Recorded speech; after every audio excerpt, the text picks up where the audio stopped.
Halo semuanya, selamat datang kembali di channel ini. Jumpa lagi dengan saya Vicky Himpong. Yang pertama-tama saya mau menyapa buat teman-temanku semuanya dari Sabang sampai Merauke yang menonton video ini. Saya doakan kalian semua bersama dengan keluarga di rumah selalu dalam keadaan yang sehat. Amin teman-teman. Ya, kenapa saya katakan dari Sabang sampai Merauke? Karena banyak yang WA ke saya itu dari berbagai macam daerah mengatakan, Bang Vicky, aku sering nonton video channelnya, saya suka. Itu memberikan boosting atau semangat untuk kita terus menyuarakan kebenaran di channel ini, melawan berita-berita hoax, dan benar-benar membantu agar supaya masyarakat yang mungkin tidak menyaring informasi ketika mereka mendengarkan berita itu lebih teredukasi, agar supaya jangan mudah mereka untuk tergiring opini-opini sesat yang hari-hari ini gencar-gencar mereka lakukan. Oke teman-teman semua ya, saya sangat berterima kasih buat kalian semua yang support channel ini teman-teman. Tanpa kalian channel ini tidak akan pernah bisa untuk berkembang. Dan kita akan membahas soal berita perpolitikan hari ini. Tapi sebelum kita masuk ke dalam pembahasannya, sekali lagi saya harus sounding kembali ini teman-teman, bahwa tanggal 20 April kami para konten kreator YouTuber Jokowi akan ada di Solo teman-teman. Ya, 20 April kami akan berangkat ke Solo. Dan kami akan berada di sana untuk bersiap-siap untuk melakukan pertemuan dengan Bapak Jokowi, melakukan wawancara dan podcast singkat teman-teman ya. Ini akan bermanfaat untuk kami, memberikan kami semangat bahwa selama ini orang yang kami perjuangkan, presiden tercinta kita, atas setiap fitnahan-fitnahan kami bisa ketemu, dan saya percaya akan ada dampak positif selanjutnya ketika kami akan bersatu bergerak untuk melawan berita-berita bohong teman-teman.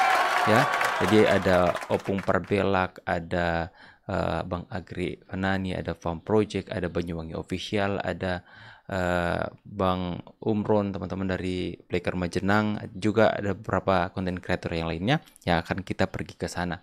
Dan saya mengucapkan banyak terima kasih buat teman-teman semua yang sudah support perjalanan saya, meringankan biaya saya ya. Kalian tergerak, saya sangat ucap syukur. Saya percaya ketika kalian tergerak itu digerakkan oleh Tuhan teman-teman. Saya percaya segala sesuatu tidak ada yang kebetulan. Saya mengucapkan terima kasih banyak buat kalian semua yang berkontribusi meringankan biaya perjalanan saya ke sana. Semoga kebaikan kalian semua dibalaskan berlipat kali ganda oleh Tuhan yang Maha Kuasa. Masih ada 1 minggu lebih untuk saya berangkat ke sana teman-teman. Jadi teman-teman yang masih ingin berkontribusi, ini nomor rekening saya dan nomor WhatsApp saya ada di situ teman-teman. Perjalanan kami akan panjang di sana, banyak schedule. Teman-teman semua yang berada di daerah situ, kita bisa ketemu. Kita akan adakan sebuah event jumpa fans bersama dengan kalian. Kita akan segera untuk membahas video yang pertama teman-teman. Ya, ini dia ya. Baik, selamat siang sahabat kompas.com dimanapun Anda berada. Saya Fabian Januari Squado, saat ini sedang berada di ruang dekan Fakultas Kehutanan Universitas Gadjah Mada, di mana di samping kanan saya ada Bapak Dekan, Bapak Sigit Sunarta, beserta teman angkatan kuliah dari Pak Joko Widodo di Fakultas Angkatan kuliah dari Pak Jokowi. Ya. Mungkin bisa dadah ke sahabat-sahabat kompas.com. Ini suasananya ceria ya. Dan kami berkesempatan untuk bertemu dengan, selain dengan teman kuliah Pak Jokowi, juga kami berkesempatan untuk bertemu dengan Pak Dekan untuk mencari tahu perihal kebenaran isu soal ya? Ijazah palsunya Pak Jokowi.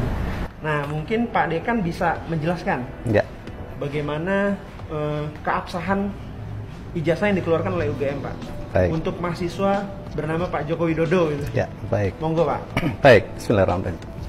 Jadi perlu saya sampaikan kepada rekan-rekan semuanya bahwa seperti halnya konferensi pers yang beberapa waktu lalu diselenggarakan oleh Rektorat, kami di Fakultas Kehutanan mendukung penuh dengan data-data yang ada di Fakultas Kehutanan Universitas Gadjah Mada. Di antaranya adalah salinan ijazah. Salinan ijazah ini perlu saya sampaikan karena memang kalau ijazah aslinya dipegang oleh yang bersangkutan, dalam hal ini adalah Bapak Joko Widodo begitu. Nah, beberapa hal yang mungkin di media sering dipertanyakan adalah nomor registrasi ini. Nomor register ini biasanya yang kalau saya lihat di media sosial itu tidak nampak. Nah, padahal ini ada. Ya, saya nggak tahu kenapa bisa terjadi Dihapus seperti mungkin. itu. Sengaja Kemudian dihapus. berkas-berkas beliau itu adalah berkas beliau selama menempuh pendidikan di Fakultas Kehutanan. Ini terdokumentasi dengan baik, ya. Mulai dari misalkan ini pada saat Pak Jokowi mengumpulkan skripsi ini ke fakultas, kemudian bebas pinjaman, bahkan nilai-nilainya semua ada tertera di sini lengkap ya. Dan perlu saya sampaikan bahwa ini bukan baru ya, ini betul-betul dokumen sudah lama, ya, sudah kelihatan kuning gitu. Ini dokumen-dokumen yang ada pada kami. Kemudian kalau skripsi asli memang diserahkan kepada kami. Jadi skripsi Pak Jokowi ini selalu ditaruh di perpustakaan ya Pak ya? Di perpustakaan, tapi untuk sementara kita yang kita tampilkan di perpustakaan adalah salinannya. Sedangkan untuk yang asli kita simpan pada tempat khusus begitu. Pak, saya ada satu pertanyaan. Biasanya kalau skripsi itu ada mencantumkan jurusan Pak sekaligus selain fakultas. Ya. Nah itu juga yang ramai juga di media sosial kan Pak? Ya. Ada penjelasannya nggak Pak? Baik. Pada tahun-tahun Pak Jokowi menempuh pendidikan di Fakultas Kehutanan, untuk jurusan kita belum ada, tapi yang lebih tepat adalah minat. Waktu itu sangat tergantung pada minat beliau pada saat skripsi itu dia mengambil apa, ya, sehingga sering dikategorikan setelah ngambil minat kemudian melakukan penelitian dia mengarah ke minat apa, sehingga disebut misalkan teman-teman beliau seperti Pak Gentur ini mengambil minat teknologi, kemudian yang lain mengambil minat konservasi, kemudian terus silvikultur dan juga manajemen hutan dulu apa ya namanya? Nah, ini dalam hal ini Pak Jokowi karena mengambil judul studi tentang pola konsumsi kayu lapis pada pemakaian akhir di Kota Madya Surakarta, ini lebih banyak mengarah ke teknologi begitu, sehingga dikatakan bahwa Pak Jokowi mengambil minat teknologi. Dan pada saat itu memang tidak dicantumkan di skripsi ya? Untuk saat itu belum. Tapi setelah itu memang ada penjurusan, sehingga kita kenal ada 4 jurusan di Fakultas Kehutanan, diantaranya adalah manajemen hutan, kemudian silvikultur, kemudian teknologi hasil hutan, dan yang terakhir itu adalah konservasi sumber daya hutan. Tahun berapa Pak itu mulai ada penjurusan seperti itu Pak? Nah, ini saya yang ada informasi barangkali saya lupa, nanti saya cek. Oh iya, yang penting itu jauh setelah zamannya Pak Jokowi. Jauh setelah jauh. Nanti saya cek, saya lupa. Oke, berarti intinya ini sudah cukup menjelaskan ya Pak keabsahan dari ijazah Pak Jokowi. Betul. Terutama pada jenjang akademis kuliah ya Pak ya. Ya. Kalau boleh sekalian menjawab beberapa keraguan di luar sana, ini kan banyak dikonfuskan atau dibingungkan dengan ijazah Pak Hari Mulyono ya. Perlu saya sampaikan bahwa Pak Hari Mulyono juga punya dokumen tersendiri beliau. Dokumennya juga asli semuanya. Pak Hari Mulyono ini siapa Pak? Teman satu angkatan. Teman satu angkatan beliau, teman satu angkatan. Yang diisukan Pak Jokowi memakai nama Pak Hari Mulyono itu ya? Iya, Pak Jokowi memakai nilai-nilainya Pak Hari Mulyono. Padahal ini Pak Hari Mulyono, misalkan di ijazah SMA, beliau itu dari SMA Negeri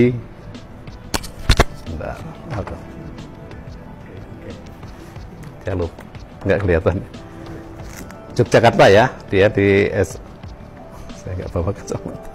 Oh, ini SMA Negeri Surakarta, SMA Negeri 1 Surakarta. Bukan. Ini SMA Negeri 1, SMA Negeri 1 Surakarta, Pak Hari Mulyono. Kemudian Pak Jokowi itu adalah SMPP. Jadi demikianlah cuplikan video yang kita lihat tadi. Yang kita akan membahas. Pertanyaannya, apakah mereka akan percaya? Dijelaskan sedetail apapun, selengkap apapun datanya, pertanyaannya, apakah mereka akan percaya? Pasti di kolom komentar akan ada yang komen seperti ini. Dibayar berapa kau bos? Ya, pasti di kolom komentar ada yang ngomong kayak gini. Itu settingan. Ya salah teman-teman ya. sedetail dan selengkap apapun data yang akan mereka jelaskan dan ajukan, mereka tidak akan pernah percaya. Karena seperti yang saya katakan sebelum-sebelumnya bahwa yang mereka cari itu bukan pembenaran, bukan kebenaran ijazahnya. Tapi mereka itu hanya menjadikan itu sebagai alat untuk mereka menyerang dan mau mencemarkan nama baik Bapak Jokowi. Terbaca kan teman-teman ya? Terbaca. Jadi mau sedetail apapun kalian menjelaskan tentang ijazah Pak Jokowi, mereka nggak akan percaya. Mereka akan katakan, dibayar berapa kau bos? Itu pasti settingan. Itu pasti sudah dibayar. Itu mereka itu pasti ternak Mulyono. Kenapa kau yakin banget bang bilang kayak gitu? Aku sering dikata kayak gitu bang. Sering aku kalau bahas soal ijazah pasti ada yang mengatakan, dibayar berapa kau bos? Ini ternak Mulyono. Aku udah kebal dengan hal seperti itu. Biasalah ya. Jadi nggak perlu untuk kita baper teman-teman. Karena mereka itu tujuan mereka itu bukan mencari kebenaran. Karena mencari sensasi saja. Mencari bagaimana cara untuk menghancurkan citra seorang Pak Jokowi. Itu terbaca dengan jelas dengan cara dan taktik-taktik yang mereka lakukan. Dan saat ini mereka berasumsi dan memberikan pandangan seperti ini. Simple aja. Suruh aja Pak Jokowi tunjukin ijazah aslinya, pasti selesai. Ngapain? Ngapain Pak Jokowi tunjukkan ijazah asli kepada kalian ya? Tambah-tambah urusan aja. Pak Jokowi itu banyak kerjaan. Itu untuk urusnya kalian itu seperti buang-buang energi saja. Ya, bagaimana pendapat kalian teman-teman ya? Dan sekalipun ini saya mau katakan teman-teman, sekalipun jika satu saat nanti Pak Jokowi sendiri yang menunjukkan ijazah aslinya, kalian pikir mereka bakal percaya? Kalian pikir langsung selesai semua isu soal ijazah palsu? Nggak bakalan selesai teman-teman. Pasti yang dipunyai Pak Jokowi itu nggak jauh beda seperti yang ditunjukkan oleh Pak Dekan ini. Ya. Lantas kalau Pak Jokowi sendiri yang tunjukkan, apakah masalah ini akan selesai? Apakah mereka langsung akan diam dan bungkam dan tidak akan membahas lagi soal ijazah palsu? No way. Nggak mungkin ya.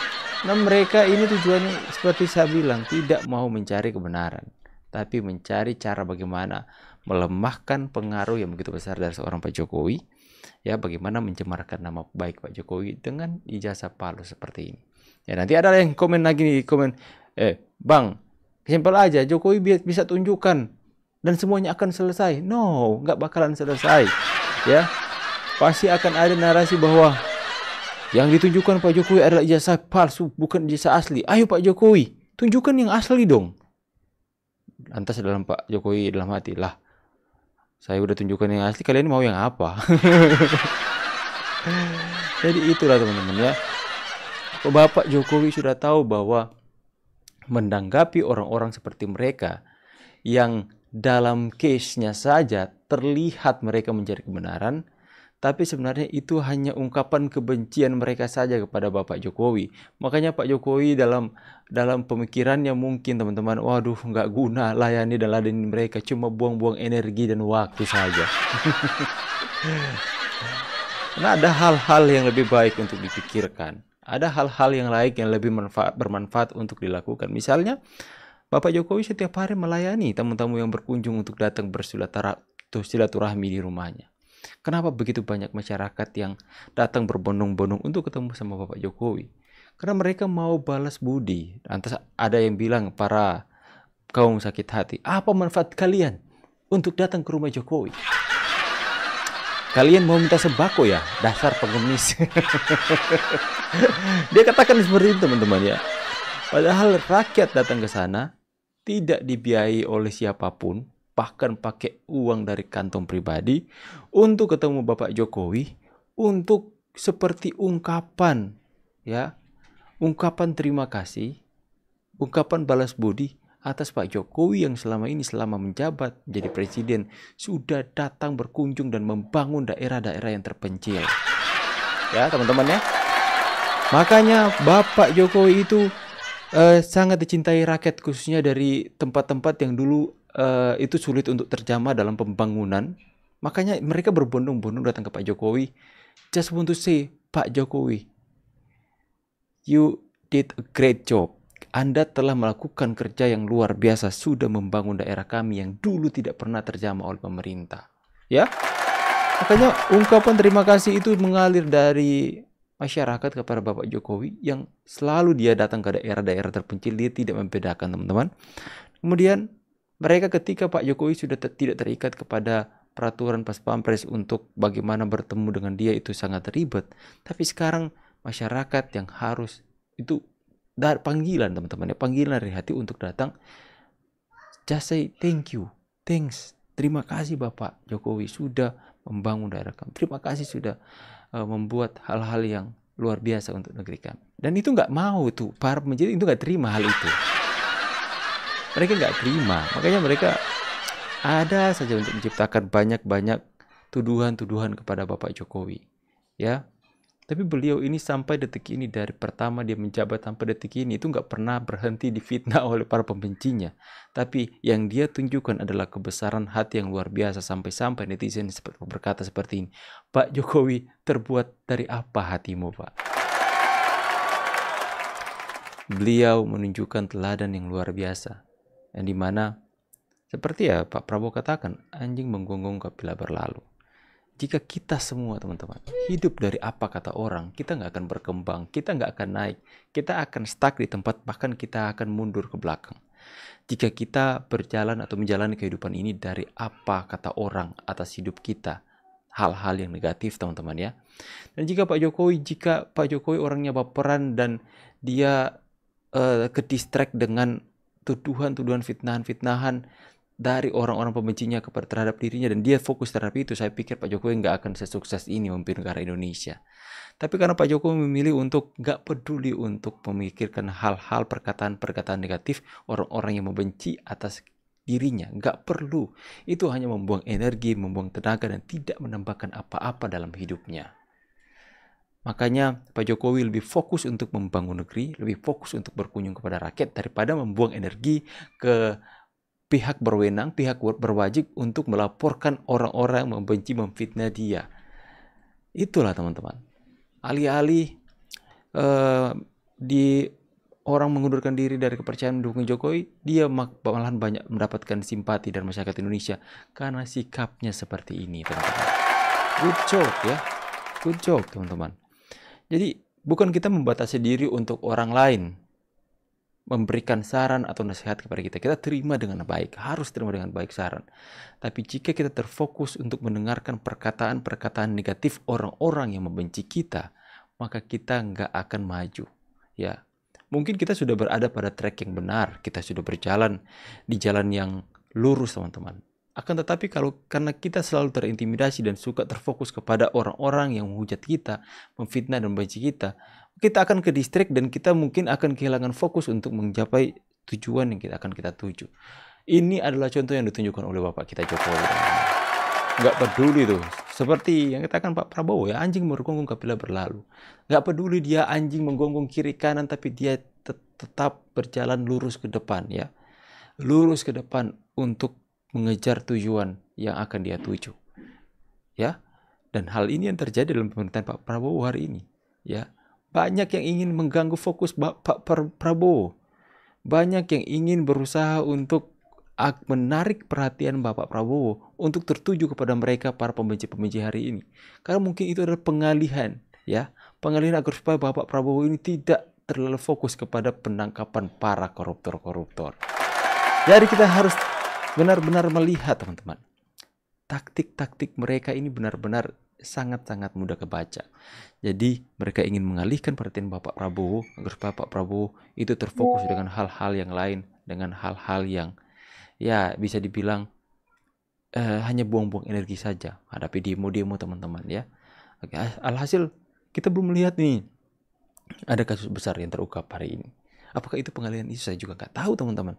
Tapi bisa saja ya. Jangan sampai pemerintah kita ke-distract. Jangan sampai pemerintah atau masyarakat kita terhasut atas penggiringan-penggiringan opini antek-antek asing yang digencarkan atas negeri kita ini, teman-teman. Ya, saya berharap kalian bisa mendapatkan pesannya. Saya juga mau mengajak kepada masyarakat Indonesia agar supaya lebih pintar lagi untuk kita menyaring informasi, teman-teman. Karena jika kita telan informasi bulat-bulat tanpa kita harus mengkaji terlebih dahulu, kita akan sangat mudah tergiring opini-opini ya oleh mereka yang ingin menggiring opini kita kepada hal-hal yang salah. Jangan sampai kita ini terhasut. Jangan sampai mereka menang atas kita. Mereka berusaha untuk mengikat kita dengan persepsi mereka, dengan pemahaman mereka, dan ketika kita terikat, teman-teman, kita akan menjadi serupa seperti mereka, mencaci maki, menghujat, merusak fasilitas negara, dan bahkan mengutuk negeri ini. Kita harus benar-benar berdiri atas negeri ini, berdiri atas kebenaran, teman-teman, dan kita harus memberkati negeri ini. Kita doakan memberkati negeri ini agar supaya negeri ini bisa dipakai Tuhan untuk menjadi berkat bagi banyak bangsa. Ya, jangan sampai kita terikat dengan mereka sehingga kita mengutuk negeri, mengutuk pemimpin, mencaci maki pemimpin-pemimpin yang sudah dipercayakan Tuhan untuk memimpin kita. Ya, kita nanduk sana kiri kanan, tanduk sana sini, ya, bukannya bermanfaat untuk negara tapi hanya menambah beban buat negara. Ya, saya berharap ini bisa mengedukasi kalian semua. Saya pamit dulu, see you on the next video guys, and God bless. Bye.